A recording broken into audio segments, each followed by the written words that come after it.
Good morning. Good morning. Good morning.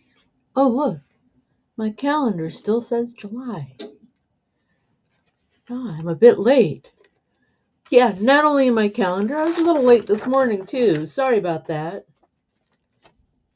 Oh, you know how sometimes you write a note on your calendar so you don't forget something? Oops. I wrote a note on my calendar so I wouldn't forget something. So listen, my name is Ramona McKee, and this is Coffee and Conversation. Who do we have here so far? We have Barb. Good morning. And Diane. Good morning. Good morning. So today we're going to talk about social media marketing. Basically, that means how oh, sorry, here's a mess. Good morning, Doug. Doug just popped in. Good morning, Doug. Um, Social media marketing. At Applique Getaway, um, which is 2 weeks ago now, I learned a few things in classes. Um, I want to let you know that today there's a lot of information I want to give you, and I don't want to forget anything, so I wrote it down, and I'm going to kind of read it. I'll watch for comments. God, Gail! Good morning, Gail. Good morning. I'll watch for comments, but like I said, I don't want to miss anything. So here, we're going to start right off at the top. Applique Getaway is an annual event featuring classes, trade floor with cash and carry, which means you can buy stuff and take it home with you, and amazing networking of people with the same mindset. Applique Getaway is our tribe. This year's event had some hands-on workshops on Thursday, VIP classes on Friday, Saturday, and Sunday. Also had classes with the open trade floor. And every night there was a social gathering. Um, Wendy Skaggs, our hostess, had a bingo one night. Um, Sheila Ryan, you know her from Designs by Baby Moon. She hosted Playing with Tools. Unfortunately, I didn't get to that one. I went to my room. It had been, a big travel days, and I thought I would just sit back and rest for a moment, and I fell asleep. I know, I'm terrible. So I fell asleep. I did take some classes with Christine Shreves. She presented top 10 social media mistakes and social media myths with a focus mostly on, and my focus was mostly on marketing classes. So, um, and this is because I'm in the process of building a merchandise store, which is going to use social media marketing. And that's something that I'm not quite that's something I'm not quite proficient in. So these classes were important. Oh, look, my sentence is in the wrong place. Um, Eve Lowrey of Baby's Booty Rhinestones hosted a Fling Fling, an amazing event. She gives you a rhinestone kit and you get to lay out your rhinestones and get them pressed. It was so much fun. In fact, the whole event is so much fun. Again, today we're going to talk about the classes this year. Um, oh, Christine also taught a class, Psychology of Pricing, and it's a class, even though I didn't take it this year, it's a class that is very, very helpful to those that do take it. Um, I had classes with Christine. I also had some classes with Claire Sheppard of Blanktastic. Uh, she taught some class called Marketing Essentials, Building Blocks of Success, and her class, I wanted all things. Yeah, I took that one too. That class was about adding a product line and the equipment and um, determining how to determine if it's feasible financially, how to determine if it's feasible in your daily time structure, your scheduling. Um,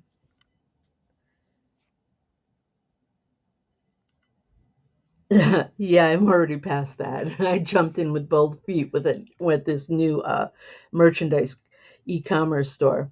Okay, so let's get on to it with marketing. Christine's class on social media mistakes. And this is the same information that was echoed in Claire's classes also, is to remember that you are building a community with your social media. You should engage, you should spark conversation, you should share uh, helpful information. Your social media shouldn't be always be about the sale, making it all your post about the sale and what they should buy. Um, Christine reminds us that building this community takes time. You can make one post, even boost it. You should not expect that one post to go instantly viral. It takes time. These people, your community, don't know you yet. They don't know who you are. They don't know what you want and what you expect of them. Um, you don't want to be the robocalls of social media. They don't want to hear the same thing every day. Claire's class talked about building a social media plan. Cindy, good morning. Cindy's What are you working on? Cindy's working on homemade ice cream. Oh, are you using, okay, how old school are you going? Are you actually cranking? I used to do that. Okay, so let's go back to Claire. Um, where were we? So Claire's class talked about making a social media plan. And we heard the same thing in Christine's class. You want to make your content on a regular schedule. Your content should be honest. Don't tell any exaggerated stories unless that's what your content is about storytelling. Um, it should be interactive. Ask questions, reply to answers, be educational, teach something, show them what and how and what you do and how it works for them. Yeah, good question, Gail. What flavor ice cream? I know we get distracted. Sorry. uh, this can also be entertaining, which is something else you should consider with your content. Be entertaining. There is a podcast that I listen to every week, um, and as much as I enjoy the podcast, they're my most favorite feature. No offense, guys. I mean, all of your conversation is good. My favorite feature is the dad joke. Yeah. At the start of the show, every week, there is always a dad joke. Some of them are very funny, some of them are groaners. But we always tune in and are always ready and eager to hear the next dad joke. That's the entertainment. And it's something that they're really good at. Okay, I want to step back a moment to a message that in Christine's social media myths class, one of the concerns is that people express that their customers are not on social media. I want to suggest that if this is true, you might want to consider expanding your niche to include a more general mass of people. There are so few people, relatively speaking, the, the whole population, there are so few that are off the social media grid that if that's truly who you're trying to reach, then you might not find them. They're the needle in the haystack of the population. You're going to have a hard time finding them anyways. Think about expanding your marketing reach. You know, let's see. Christine tells us that our business does not have to be on all the platforms. Um, and it doesn't. Honestly, I wouldn't know what to do on Snapchat. But I can build on Pinterest. Multiple platforms are good. All of them is not necessary. Claire told us that we need to remember to build our content for the platform that we're posting to. For example, if I post on what I post on Instagram is going to be different from what I post on Facebook. My plan is to have the same message go out, but presented on each platform what's going to work best on that platform. So going back, remember you want to create a social media plan. And let me just go off page here. That social media plan is your content structure. Um, what are you going to post on Mondays? What are you going to post on Tuesdays? Now you don't have to post every day, multiple times throughout the day, but it needs to be consistent. If you're going to post something every Tuesday, Thursday, and Saturday, then remember to post every Tuesday, Thursday, and Saturday. Um, let's see. And one of the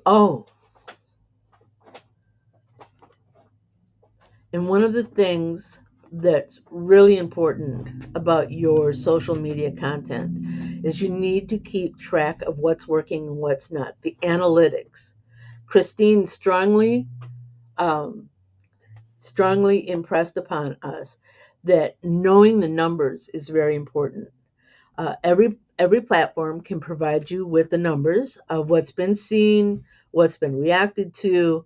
Of course, if someone makes a comment, you should reply. You'll see that, and you should make a reply to that comment. And the reason you do that is you are engaging with the person who made the comment. You are acknowledging that you see them and that you hear them. Remember, we need to interact with our community. Claire suggested using hashtags. Now, I'm not comfortable with hashtags myself. I really don't understand how they work. Claire suggested using a set of 3 hashtags with your content um, that you can search in your browser. Is that how you figure out if your hashtags are working? Um, oh, here, hang on. Cindy says she was listening to a girl I follow for baking stuff. She said it got overwhelming to do YouTube and TikTok. She said you have to set things up differently in each platform. Exactly, because they reach a different scope, a different group of people. She felt like it was easier.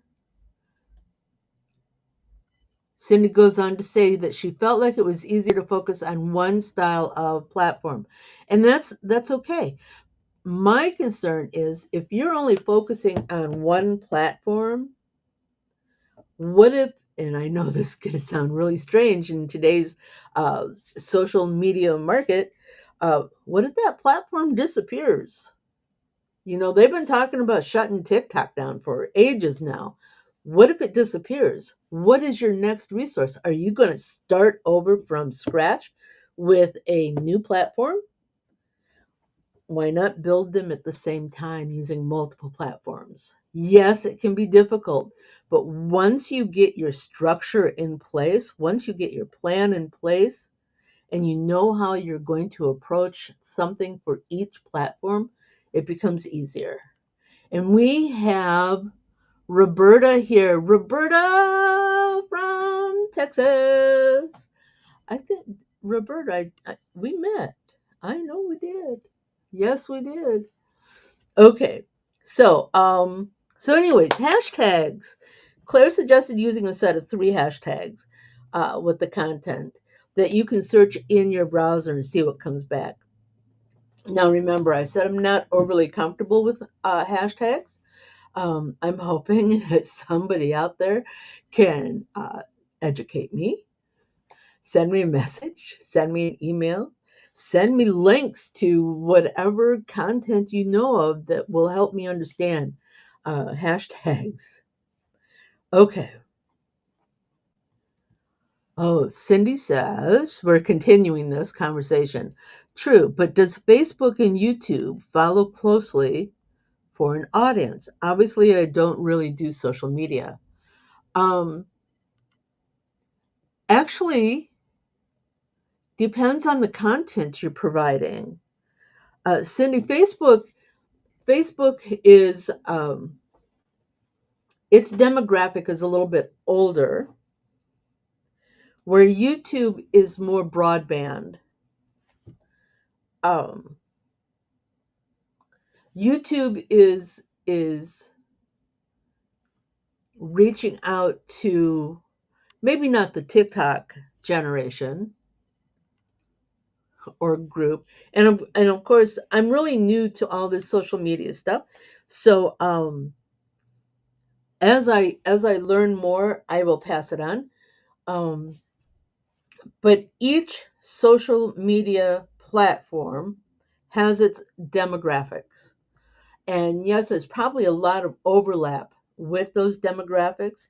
And yes, what you post on Facebook can also pop up on your Instagram because, they are part of the whole, uh, what do they call this? Meta. Um,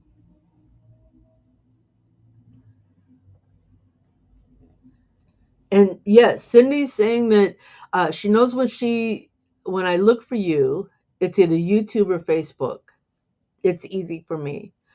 And that's because that is the demographic of those two groups. Now, again, YouTube has a much broader demographic, um, and Facebook is a little narrower. Pinterest is even narrower. Instagram is somewhat broad, but you can you can pinpoint that to a specific group. Um, and TikTok, like I said, I don't know much about TikTok.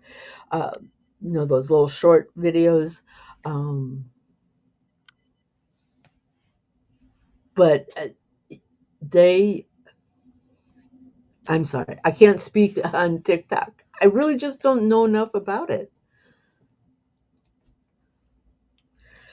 Okay, so hashtags. I need some education, people. All right. I did post a bunch of links in my YouTube for today's broadcast. Um, and I know I posted a bunch of links to the educators that were that were that I this is my schedule that I took classes with. Um, and there were many others that I didn't put in those links. It was an amazing event. Oh, Roberta, I just learned on YouTube you have to use tags when publishing videos for the search engine. I know that Roberta recently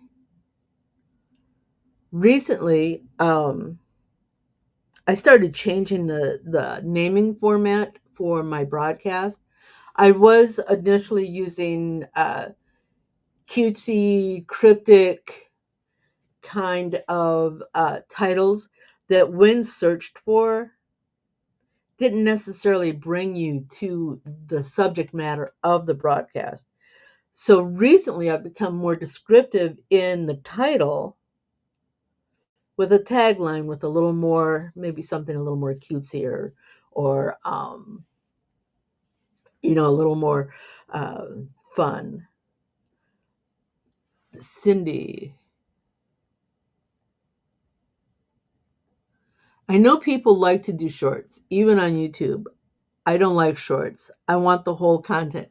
Cindy, but you are my shorts master. Cindy, if you go to my YouTube channel, you will see short videos, just little quick bits. Let me see if I can find something here. Let's see.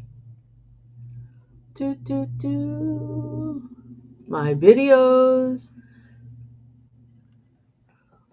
Do, do, do. Cindy's done several short videos for me. Um, Talking about metallic thread, talking about blunt points, needles, loose threads, uh, the knit beanie cuff. These are just little 1-minute bits of information. And she's always done an amazing job with that. So even though she doesn't like making short videos, she's very good at it. All right. Let's see. Cindy had a wonderful time at Applique Getaway, had fun learning and doing the fun projects along with the digitizing classes. Yes, there were digitizing classes. There were also other crafting, the rhinestones, the digitizing, mixing sublimation with embroidery. Um, what were some of the others? Hold on. Oh, one of the hands-on classes was in Christmas around the wreath. They actually built a Christmas wreath, some advanced digitizing, creating patches in the hoop, cap fronts, applique advantage, you know, oh, all about fringe. Yes, that's another embroidery, but it was a great class from what I hear. I was taking a different class at the same time. Applique Getaway. Applique Getaway. So people, if you have not been to Applique Getaway, if you think it's too far to travel, if you think the cost is too much, I still want to encourage you. Start now. The next Applique Getaway, the projected dates or the tentative dates are in July. So that gives you a whole year to budget out. Come, come. It is an amazing experience. Uh, you will enjoy every minute of it. Um, Again, the classes, the community. The community is amazing. Um, the people you meet, the community. Okay, so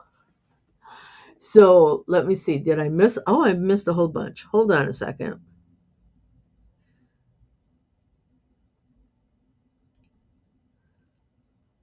Okay, we've got clarification. Short videos are different than a short. This is Cindy talking. You know what I'm talking about. Shorts are different. I can give a whole content in a small video. Yes, you can. And that's what I love about them. Roberta, I love making new friends. See, it was so amazing. You find a table and you sit down and you say, "Hi, my name is Letty Walker." Hello, Letty. Letty was at Applique Getaway. She wasn't sure that she was going to make it, but it turns out that she had a business trip the same time frame. She took the French class, and she also took a baseball class. There was a class, and I know some of you already are familiar with this technique, but they took a baseball apart. They took all the lacing out, pulled the skin off the ball with the intention of decorating or using that skin. And then they learned how to put it all back together again. There's a lot of coaches out there that use these as year-end gifts, or even teams that put together a year-end gift for the coach. It's fun. Let's see. Letty goes on to say, meeting up with everyone and chatting, it is priceless. It's priceless. You sit there, you have uh, an opportunity to meet somebody and to dive into their world and see how it is related to yours. Cindy, there are classes that you and I could teach in different ways. I know patch making is so different, but when you know an easier way, it's hard to watch an old-fashioned way. It is. There, every technique, every technique has multiple avenues to get to the same end. When I teach, when I used to do training in the office, um, and one of the things that I would tell people is, this is how it works for me. This is our standard operating procedure, which is always kind of vague. Told you how to start, gave you an end goal, and then it told you ways to get there. Um, and I would say, this is the way I'm going to teach you. And this is the way I want you to do it until, with your experience,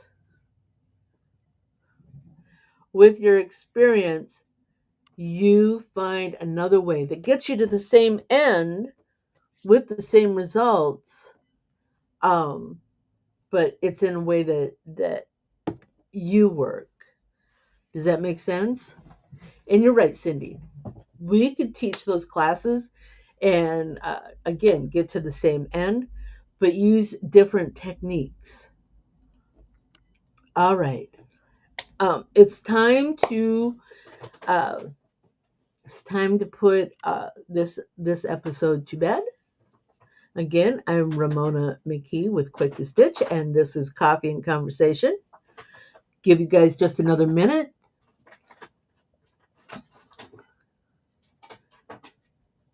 Oh, Cindy says she loved the baseball class. And I know everyone starts out with, this is my way, and there are lots of ways. Exactly, Cindy. What is this? I don't think I will ever hot iron a patch again. Oh, hot ironing a patch. What that means is you create your patch, and then you take a hot iron, a wood burning tool, and you cut around the edge of the patch. You have to be really, really careful with that, because if you touch the thread, you break the thread and you ravel your patch.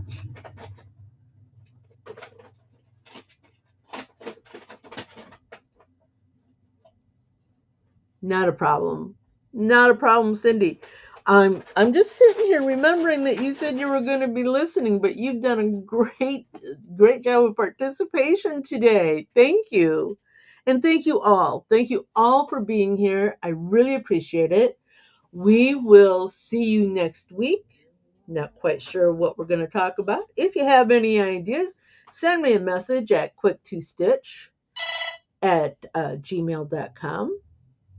You can also reach me on Facebook. You can also leave a message on the YouTube, and I will I will reply to it. You all have a great time.